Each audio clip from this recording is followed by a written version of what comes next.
California's primary election day has arrived. Thanks for joining us at 6 a.m. I'm Eric Connor. And I'm Dana Marie McNichol in for Netta Arampur. Now, polls are open in just 1 hour. You can vote in person or even drop off your mail-in ballot. We have CBS 8's Chris Groh live at the County Registrar of Voters with everything you need to know, breaking it down for us. Chris, good morning. Good morning, Eric and Dana Marie. And look, a lot of different options on how to vote even today.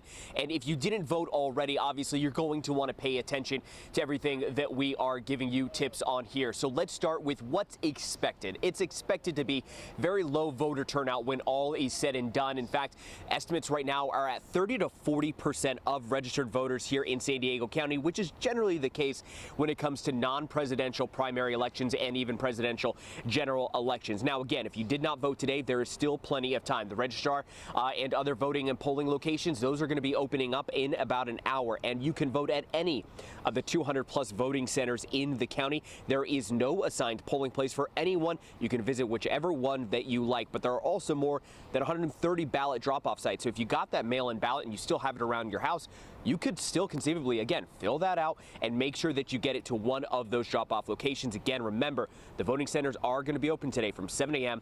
to 8 p.m. We encourage voters to turn out and vote, have their voice heard.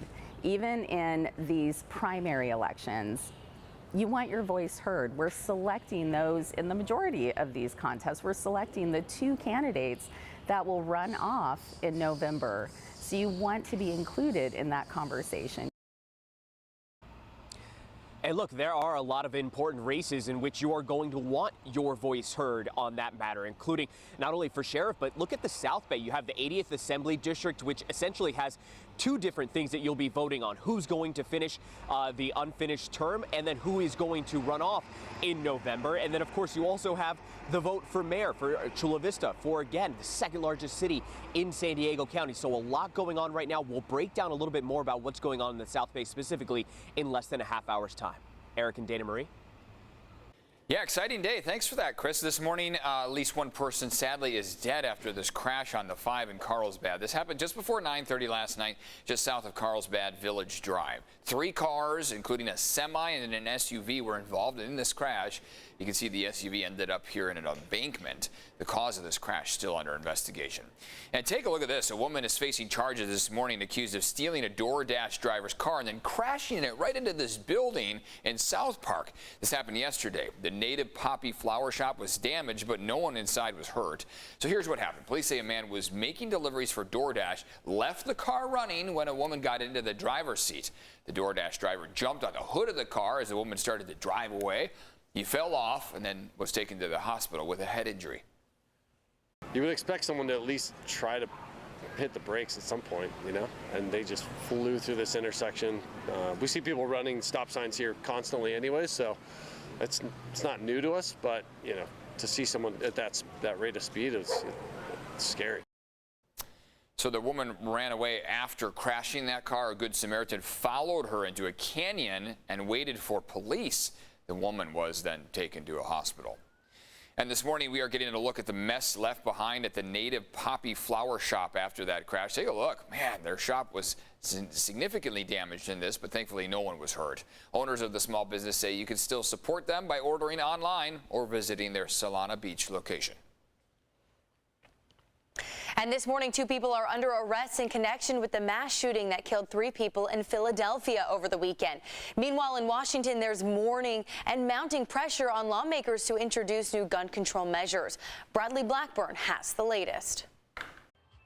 Weeks after an 18-year-old gunman killed 10 people at a Buffalo supermarket, New York Governor Kathy Hochul signed a new law prohibiting anyone under 21 from buying semi-automatic rifles. Thoughts and prayers won't fix this, but taking strong action will. Don't look away! In Washington Monday, student activists wearing bulletproof vests rallied outside the U.S. Capitol. How many more funerals do we have to attend? How many more rest in peace shirts do we have to wear?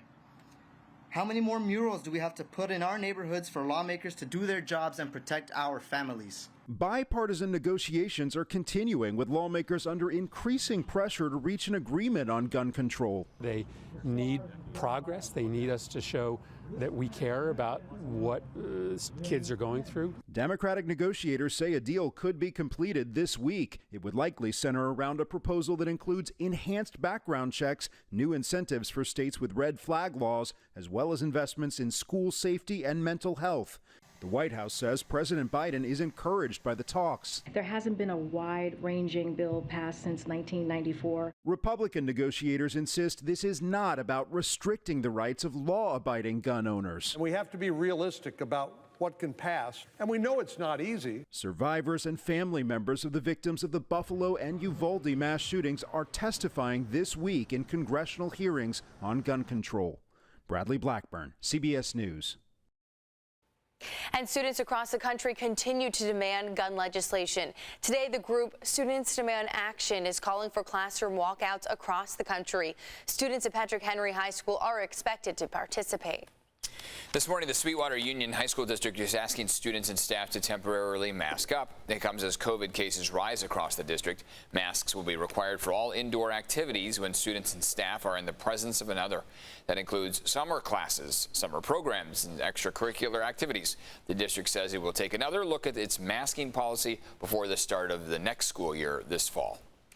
And a new record this morning in San Diego County is $6.29 a gallon. Overnight, the price per gallon went up 3 cents. You can see the numbers, not ones we really want to see this morning. This is the 11th day in a row of record-breaking prices. The state average also went up 3 cents. Now, at this time, the average price per gallon in California, $6.37. Now, thankfully, though, we do live in a beautiful area. We don't have to really travel to get that sunshine. Right now, Evan, it looks a little bit overcast on the coast, but that might clear up, I'm hoping. Yeah, I mean, we got that marine layer intact to start off our Tuesday morning yet again. By the end of this week, we're expecting with that heat wave for this to be less and less impactful. So another view outside, this is from Mount Woodson, shows what we have overhead. Sunrise was at 5:40 about 30 minutes ago, sunset coming at 7:55 p.m. You see how the view above that marine layer, it really emphasizes what a beautiful day it's going to be once these clouds start to break apart, but still a gorgeous view outside.